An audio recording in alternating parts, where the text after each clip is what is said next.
nome Timóteo, filho de uma judia que era crente, mas de pai grego, do qual davam bom testemunho os irmãos que estavam em Listra e em Icônio.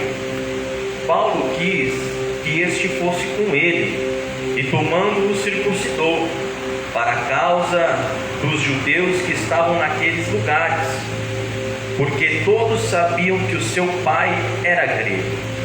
E quando iam passando pelas cidades, lhes entregavam para serem observados os decretos que haviam sido estabelecidos pelos apóstolos e anciões em Jerusalém, de sorte que as igrejas eram confirmadas na fé, e cada dia cresciam em número. E passando pela Frígia e pela província da Galácia, foram impedidos pelo Espírito Santo de anunciar a palavra na Ásia. E quando chegaram a Mísia, intentavam ir para Bitínia, mas o Espírito de Jesus não o permitiu. E tendo passado por Mísia, desceram a Troade. E Paulo teve de noite uma visão, em que se apresentou um varão da Macedônia e lhe rogou, dizendo: passa a Macedônia e ajuda-nos. E logo depois dessa visão, procuramos partir para a Macedônia, concluindo que o Senhor nos chamava para lhes anunciar o Evangelho. Amém. Amém? Aleluia. Ficou um pouco extensa, mas boa, proveitosa para nós, para que a gente possa aprender da palavra de Deus nessa noite. Podemos assentar, por gentileza, confortavelmente em vossos assentos. Peço por gentileza também que os irmãos, as irmãs, possam estar com os ouvidos abertos para aquilo que o Senhor irá falar, porque assim como Deus Ele me ensinou, me colocou grandes homens de Deus sobre a minha vida, obrigado, pastor, e me ensinaram que cada palavra que é pregada, seja no púlpito, seja num culto de ensino, seja numa escola bíblica dominical, seja num círculo de oração, num trabalho de ministério de louvor, líderes de jovens, toda a palavra que ela é direcionada, ela é exclusivamente para despertar a atenção daqueles que estão ali ouvindo. E a pregação da palavra de Deus é exclusivamente para que você possa receber um direcionamento da parte de Deus. E se você, com os ouvidos bem atentos, tiver boa percepção dessa palavra, você, em nome de Jesus Cristo, vai conseguir alinhar a sua vida em conformidade àquilo que Deus quer para mim e para você. Amém? Irmãos, eu quero ser nessa mensagem de uma maneira um pouco mais didática, ensinar mais os irmãos acerca deste texto. E Deus Ele veio colocando em meu coração há alguns dias essa palavra num direcionamento a qual o Senhor trabalha e o diabo também trabalha. O esforço tamanho do diabo e a simplicidade de Deus sobre as nossas vidas. Deus colocou isso sobre a minha vida, por quê? Porque os nossos olhos às vezes estão fechados para aquilo que Deus Ele tem para as nossas vidas. Quando olhamos e percebemos o que Deus representa para nós e o seu propósito na criação do homem e no seu objetivo com ele na terra, nós esquecemos e pensamos que Deus irá fazer sobre as nossas vidas coisas totalmente extraordinárias que estão fora do alcance intelectual do homem. Mas se percebemos, as coisas extraordinárias são raras e imperceptíveis sobre o nosso meio. Por quê? Porque Deus não fala exclusivamente através da extraordinariedade. Ele fala através das nossas circunstâncias e simplicidade em nosso meio. Enquanto Deus trabalha, enquanto Deus levanta pessoas para pregar o Evangelho, enquanto Deus prepara a minha vida, Deus Deus tira da prostituição, tira do vício, tira da droga, tira do mundo, ou quando Deus passa isso de geração para geração, o pai é crente, o filho nasce crente, a irmã nasce crente, a esposa é crente, e o neto vira crente, o bisneto vira crente. Deus ele levantou para fazer algo sobre esta terra, e Deus não criou a nós com um propósito estagnado e parado nessas vidas, porque Deus ele tem tamanho poder para realizar sobre as nossas vidas coisas simples que passam despercebidas sobre as nossas vidas. E Deus colocou Atos dos Apóstolos 16. Para quem não sabe, Atos dos Apóstolos no Novo Testamento, ele é classificado como um livro histórico, que conta a história da ascensão de Cristo e o início da igreja primitiva, através dos 12 apóstolos e do ministério de Paulo, que antes fariseu, agora apóstolo de Cristo, nomeado pelo próprio Cristo, em fazer aquilo que ele tinha que fazer sobre a terra. Esse texto é exclusivamente dito sobre a sua segunda viagem missionária. Quando Paulo ele passa pela sua primeira viagem missionária, ele chama alguns destes homens, entre eles Barnabé, e outros que acompanharam eles segundo a sua viagem missionária. Mas há uma dissensão entre Paulo e Barnabé, há uma discussão entre eles, que ali já se acaba, uma aliança, mas não para que ficassem apartados sem perdão. E cada um foi para um lado para se cumprir o ministério que Deus tinha na vida de cada um. E na sua segunda viagem missionária, ele escala Silas, e no decorrer dessa viagem ele chama Timóteo, que ele encontra em meio à sua viagem em Derbe e Listra, que são cidades da província romana, não da Ásia Maior, mas sim da Ásia Menor, que todas essas cidades, elas são pequenas províncias, como se fossem estados, com pequenas cidades e bairros que ali se localizavam. E quando Paulo ele entra dentro dessa viagem, ele percebe sobre o seu faro espiritual direcionado pelo Espírito Santo que é necessário pregar a palavra dentro daqueles lugares. A Bíblia fala sobre uma cidade chamada Derbe e Listra. Quando ele entra em Listra, ele encontra Timóteo, ainda jovem garoto. Ele identifica Timóteo e a sua família com um grande bom testemunho, porque não era somente a vida cristã de Timóteo que revelava, mas sim também a boca daqueles que conviviam com Timóteo testificava a sua boa conduta mediante a fé cristã. Então Paulo chamou-se a atenção de um jovem menino com uma linda fé e o tomou. Mas tem um detalhe: Timóteo ele era criação de grego, a mãe era judia e o pai era grego. E quando Paulo identifica isso, ele tem identificação romana, grega. Então Paulo percebe que Timóteo não é circuncidado e que precisava quebrar uma barreira sobre a vida de Timóteo, para que na onde que eles fossem pregar o evangelho, essa barreira pudesse ser quebrada. E você deve estar pensando assim: não está contando história, não estou entendendo bolhufas, como diz o pastor Nori, bolhufas. Mas eu vou abrir a primeira revelação que Deus pôs no meu coração.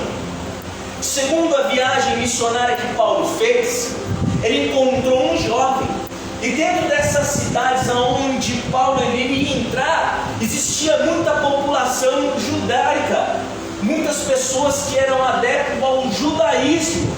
E para alguém ter credibilidade no meio judaico, eles tinham que seguir os padrões categóricos que a fé farisaica dizia. E se Timóteo não fosse circuncidado, a palavra de Timóteo que seria pregada não teria validade nenhuma. Conseguiu começar a entender? O que isso quer dizer para mim e para você? Existem barreiras sobre as nossas vidas, sobre os nossos ministérios, que precisam ser quebradas para aqueles que estão lá fora receber a palavra de bom grado sobre as nossas vidas. É necessário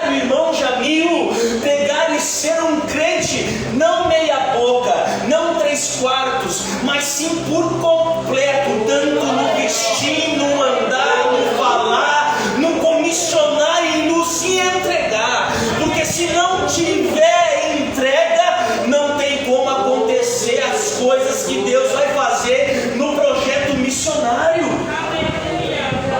Porque aqui é um projeto missionário.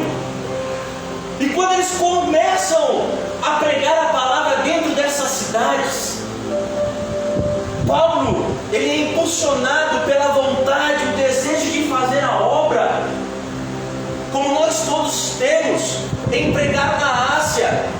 A Ásia era um continente populoso, um continente próspero. Quando ele determina entrar dentro da Ásia, não a Ásia maior, mas a Ásia menor, um pouquinho para baixo, na localização da Europa mesmo, onde é localizado Espanha, Itália, Alemanha, essas regiões nos dias seculares de hoje. Ele começa a pregar nessa Ásia menor. E quando ele deseja entrar dentro, o Espírito de Deus impulsiona ele a não ir. Entendeu? Olhe para cá um minuto. O que isso quer dizer para a minha vida e para a sua vida? Tem coisas que estão dentro do nosso coração, que a intenção é boa, mas não é o propósito de Deus para a minha vida e para a sua vida. Nós olhamos, pastor Nori, o campo lá fora, olhamos grandes igrejas, temos um ministério amplo sobre as nossas vidas, mas sempre queremos pregar nos lugares grandes, onde tem grandes pessoas, onde tem grandes populações, mas passamos despercebidos nos campos onde necessariamente a palavra precisa ser pregada. Mas não significa que a intenção do coração de Paulo não era ruim, a intenção era boa, o desejo era bom, mas Deus tinha coisa muito melhor para fazer aonde Ele tem para te direcionar. Muita coisa vai acontecer, o coração queima.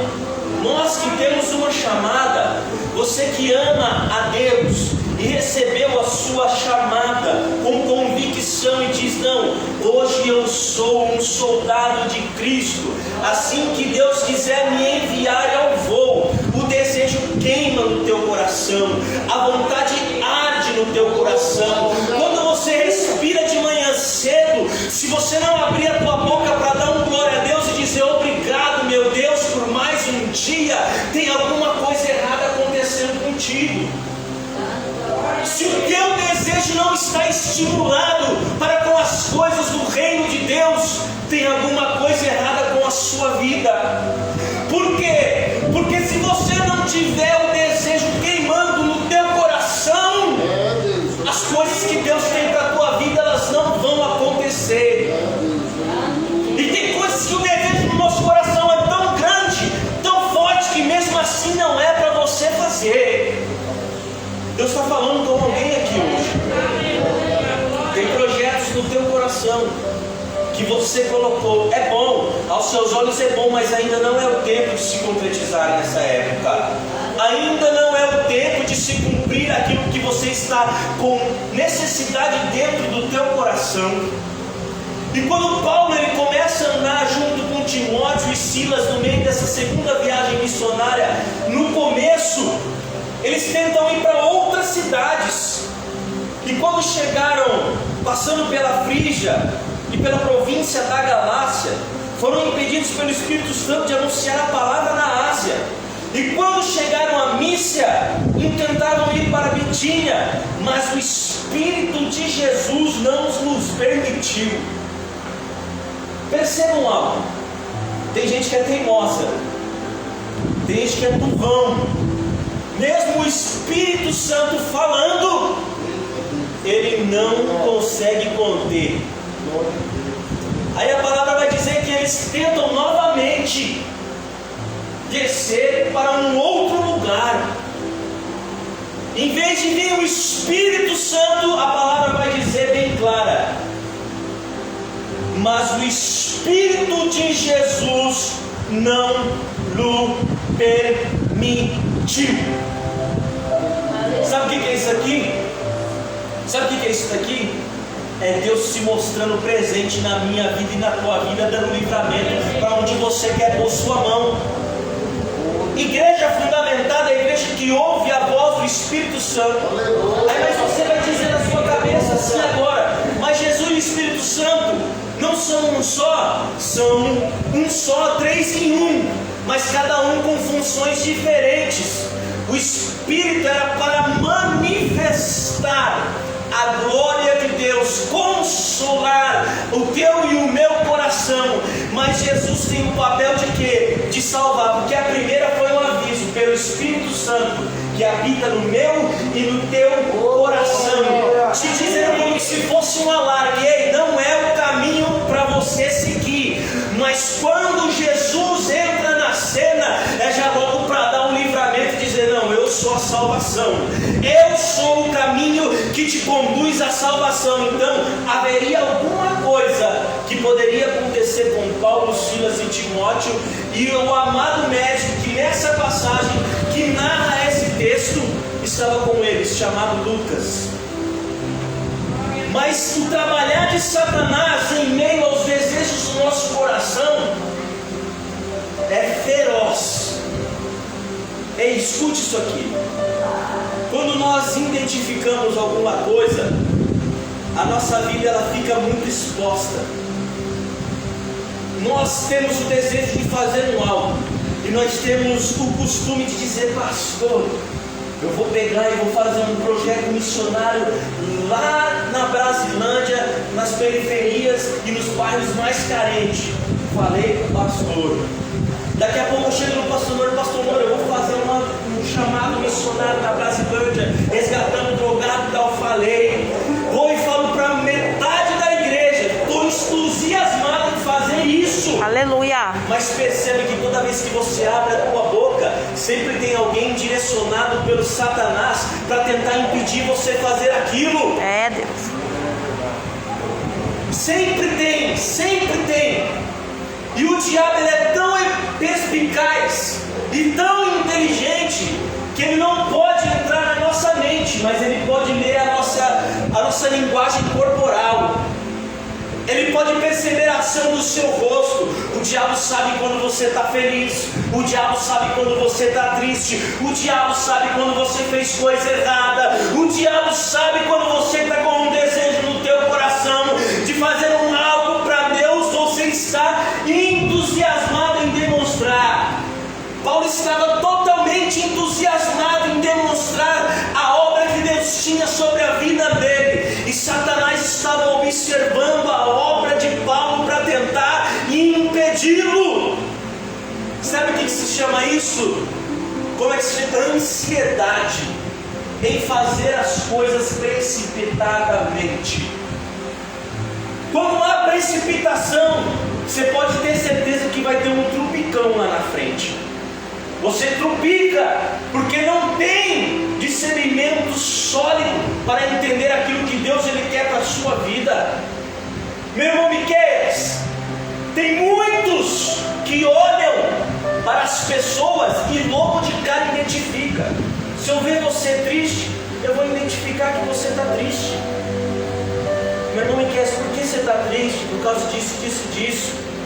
O diabo está quase um tempão aqui na terra, passa geração em geração. Ele tem todas as artimanhas, ele sabe todas as emoções, ele sabe todas as coisas que o ser humano sente, ouve e fala. Muitas vezes ele é previsível nas suas ações, ele prevê o que você vai fazer, e ele coloca lá na frente, esperando a armadilha onde que você vai cair.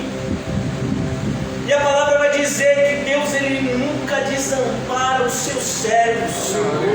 Porque Deus, isso aqui é forte. Porque quando eles obedecem à voz do Espírito, de imediato o livramento é acontecido. O laço do diabo é quebrado. Aí o que a palavra vai dizer? Acompanhe comigo. E Paulo teve de noite uma visão, que se apresentou um varão da Macedônia e lhe rogou dizendo: passa a Macedônia e ajuda-nos. E logo depois desta visão procuramos partir para a Macedônia, concluindo seja, ponto final, que o Senhor nos chamava para lhes anunciar o Evangelho. Entenderam? Conseguiram entender? Sabe o que estava acontecendo aqui? O desejo do coração de Paulo era bom, e dos seus discipulados também, mas não era o caminho certo de se seguir. Talvez a armadilha estava posta lá na frente, mas o Senhor vai falar contigo num momento especial. Aleluia.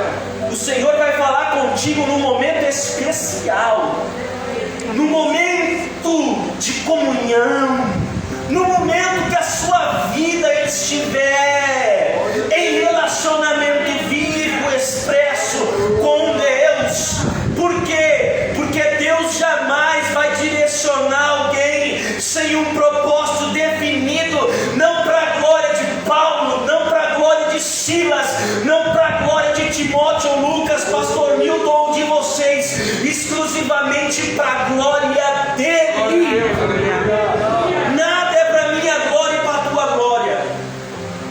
Tem um amigo meu que trabalha comigo, ele se reconciliou, vai fazer mais ou menos um ano, e ele voltou com gosto de gás, e direto ele vai lá em mim, onde que eu fico, e fala: irmão, esse versículo diz o quê? Essas coisas dizem o quê? Eu posso ir na tua casa estudar a palavra com você? Eu falei: amém, meu irmão, vamos estudar a palavra junto.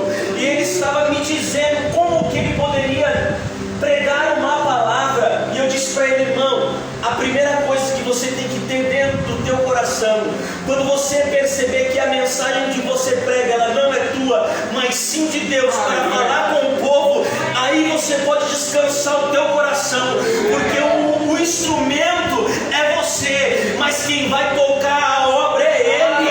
E Deus fez a obra, pregou, primeira vez, 5 almas se converteu, Ele me contou. Isso é obra missionária, isso é direcionamento de Deus.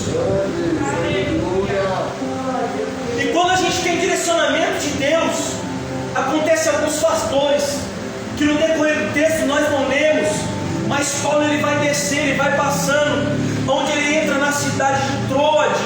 E na cidade de Troade é uma pequena província que se encontra no estado da Macedônia. E ele vem costeando com os barcos, com as embarcações navegando.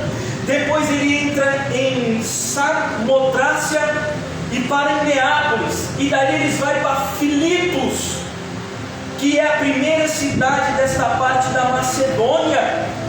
E quando eles chegam naquele lugar, quando alguém está direcionado pelo Espírito Santo de Deus, ele vai buscar exclusivamente a única coisa: revestimento da parte de Deus. A palavra vai dizer que Paulo, quando ele entra em Filipos, ele entra perto de um rio. A cidade de Filipos era como se fosse uma espécie de colônia. Ali tinha judeu, ali tinha fariseu, ali tinha macumbeiro, ali tinha feiticeiro, ali tinha idólatra, ali tinha todo tipo de espécie, de pessoa e personalidade que você imagina. Quando Paulo entrou dentro dessa cidade e ele percebeu que o lugar era uma colônia e era bem próspera, ele já falou: não, aqui é o lugar que eu vou me identificar. Deus está falando para mim e para você: quando você tem direcionamento, os seus olhos espirituais se abrem para identificar o lugar que você tem que ficar, o lugar que você tem que anunciar a palavra. Porque aqui a maioria, todos são convertidos, batizados e selados com o Espírito Santo de Deus, mas lá fora tem muito drogado, tem muita prostituta, tem muito criminoso, tem muito alcoólatra, bandido, pessoas que estão corrompidas pelo mundo, que é necessário nós quebrar as barreiras tempocêntricas e sair daqui para lá fora e adentrar para dentro essas pessoas.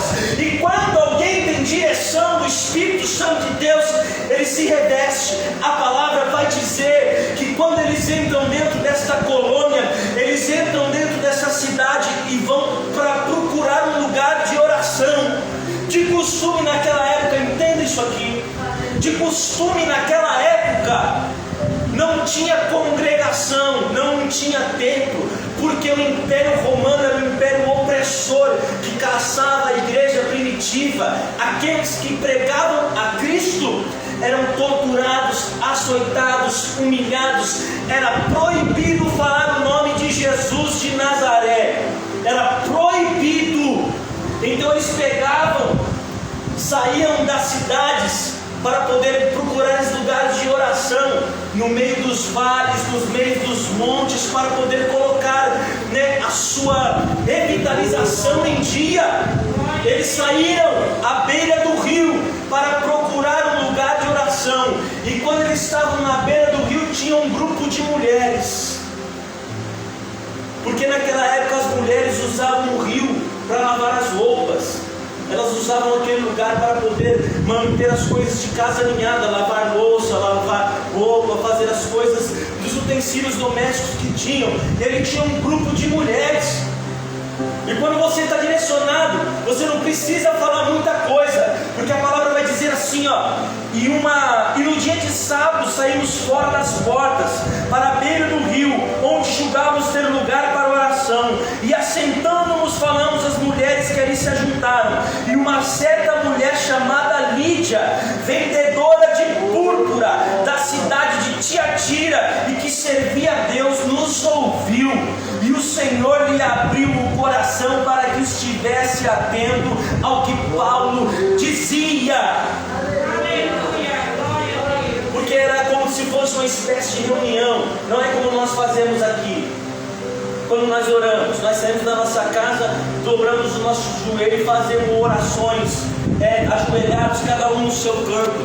Não, ali era como se fosse um culto que eles faziam às foras das portas para poderem revitalizar o seu corpo, para revitalizar a sua alma, para encher do Espírito Santo de Deus. E aquelas mulheres, ouvindo Paulo comentar com Silas, com Timóteo, com Lucas, os ouvidos delas ficaram abertos.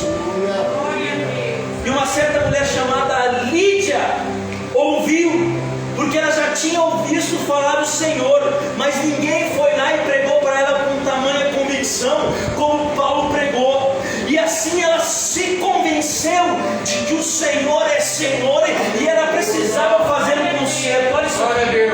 Olha isso daqui. E depois que foi batizada, ela e a sua casa nos roubou, dizendo: se haveis julgado que eu seja fiel ao Senhor, entrai em minha casa e ficai ali. E nos constrangeram a isso. A direção do Espírito Santo de Deus, ela não é.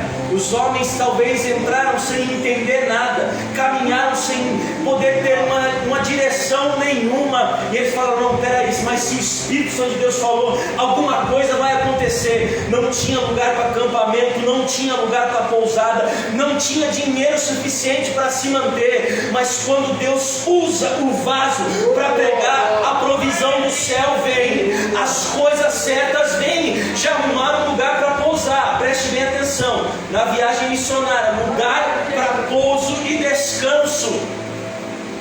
Simples. Deus agora coloca uma missão um pouco mais difícil para os apóstolos, colocando uma missão um pouco mais difícil. Quando eles estavam de novo saindo do caminho da cidade para o lado de fora, eis que eles viram uma mulher com espírito de adivinhação.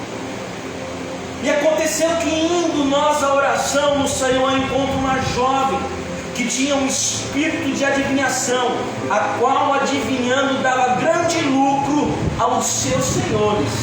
Aí que está o negócio, vamos dizer assim popular, doido, como dizem por aí, louco. Quando eles começam a fluir, já não são mais 4. Agora já vai ser Lídia e a sua família, e talvez algumas mulheres que ali estavam. A igreja do Senhor estava crescendo dentro da Macedônia. E quando eles estão passando, eles veem uma mulher, uma jovem, que é usada como espírito de adivinhação, uma mulher de pitonisa. Ela era devota a um deus chamado Apolo de Piton, um espírito demoníaco de adivinhação sobre as coisas das pessoas. Imagina o tamanho do peso tinha dentro daquele lugar, dentro daquela cidade, sobre a vida daquela jovem. E a Bíblia vai dizer que Paulo vai e volta vários dias neste mesmo caminho. Volta a hora, prega, volta. Volta a hora, prega, volta. Uma hora Paulo se perturbou. Por quê? Olha o que vai dizer a palavra do Senhor. Esta, seguindo a Paulo e a nós, clamava dizendo: estes homens que nos anunciam o caminho da salvação são servos do Deus Altíssimo. E isto fez ela por muitos dias. Mas Paulo, perturbado, voltou e disse ao Espírito: em nome de Jesus Cristo, te mando que saia delas. E na mesma hora saiu. Você pensa que o diabo é bobo? Quando você vai da tua casa para cá, você vai e volta. Você vai e volta. Ou talvez você vem e vai. Ou vai do seu serviço glorificando e voltando glorificando. Satanás percebe o seu caminho, porque a mulher estava totalmente tomada pelo espírito demoníaco de adivinhação. Enquanto os homens iam, e quando eles viam, o diabo estava começando a se incomodar. Enquanto eles iam e voltavam, as trevas estavam sendo chacoalhadas. Você não entendeu? Eu vou dizer algo aqui nessa noite. Tem gente que está tão vazia de Deus e do Espírito Santo de Deus, que não tem mais o desejo de ir e de voltar da casa do Pai. Não tem o desejo de ir numa escola bíblica. Não tem o desejo de orar. Não tem o desejo de ler a palavra. Sim, fica sendo prato fácil na mão de Satanás. Mas quando você está cheio do Espírito Santo de Deus,